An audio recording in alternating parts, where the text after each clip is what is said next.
علمی نالج کے معزز خواتین و حضرات، السلام علیکم۔ جب مجھ سے مزید غربت نہ دیکھی گئی تو میں نے اپنی ماں باپ سے ضد کی کہ مجھے بیرون ملک جانا ہے۔ ماں باپ نے لاکھ سمجھایا پر میں اپنی ضد پر ڈٹی رہی۔ میں نے ماں باپ سے کہا میں بیرون ملک جا کر کام کروں گی اور تمہارے حالات بدل دوں گی۔ نہ میرے پاس کوئی ڈگری تھی اور نہ ہی میں نے کبھی اسکول کی شکل دیکھی تھی۔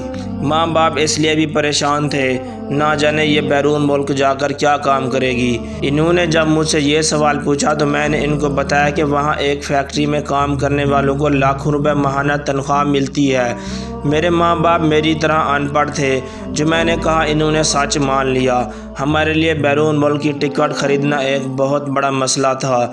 ایک دن میں نے اپنے باپ سے کہا جس گھر میں ہم رہتے ہیں یہ گھر بیچ دو اور میں وہاں پہنچتے ہی کوئی کام شروع کر دوں گی اور چند ماہ میں تمہارے حالات بدل دوں گی۔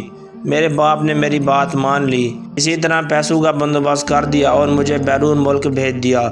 بیرون ملک میں میرے لیے سب سے بڑا چیلنج نوکری کی تلاش تھی۔ لاکھوں کوشش کے باوجود بھی کسی نے جب مجھے نوکری نہ دی تو مجھے خیال آیا کہ کیوں نہ میں اپنے جسم کا استعمال کروں۔ میں اسی روز ایک اڈے پر گئی، وہاں بے شمار گورے تھے۔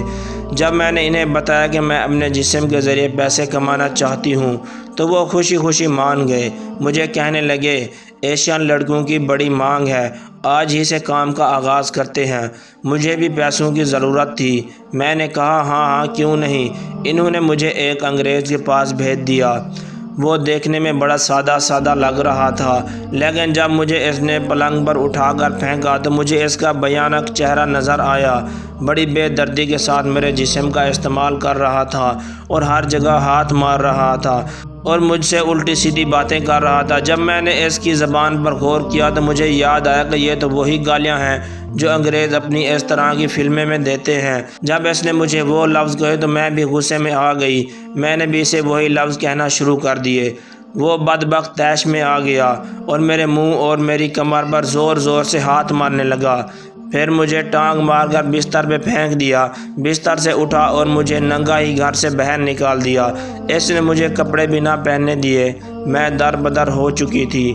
میں نے سامنے والے باغ سے بڑے بڑے پتے توڑے اور اپنے جسم پر باندھ لیے۔ مجھے نئے کپڑوں کے لیے پیسے درکار تھے۔ میں تقریباً ننگی روڈ پر جا رہی تھی۔ وہی راستے میں مجھے ایک اور انگریز ملا۔ مجھے کہنے لگا میرے ساتھ کرو گی؟ مجھے کپڑوں کے لیے پیسے چاہیے تھے۔ میں فوراً تیار ہوگی۔ اس نے مجھے کچھ پیسے دیے اور وہی میرے پتے اتار کر شروع ہو گیا۔ چند منٹ میں ہی وہیں پولیس آ گئی۔ پولیس نے ہم دونوں کو گرفتار کر لیا اور ہمیں پولیس اسٹیشن پر لے گئی۔ انگریز کو اس ملک کا شہری ہونے کی بنا پر چھوڑ دیا گیا اور مجھے بیرون ملک میں جا کر غلط حرکت اور غلط کام پھیلانے کی وجہ سے 15 سال کی سزا سنا دی گئی۔ میں فی الحال اسی ملک میں اپنی بقیہ بچی زندگی کاٹ رہی ہوں۔ ہر روز تقریباً اپنی غلطیوں کو یاد کرتے ہوئے بہت پریشان ہوتی ہوں۔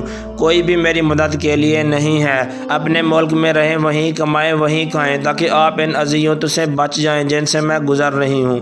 دوستو مزید اس طرح کی ویڈیو دیکھنے کے لیے ہمارے چینل کو سبسکرائب ضرور کیجیے۔ شکریہ۔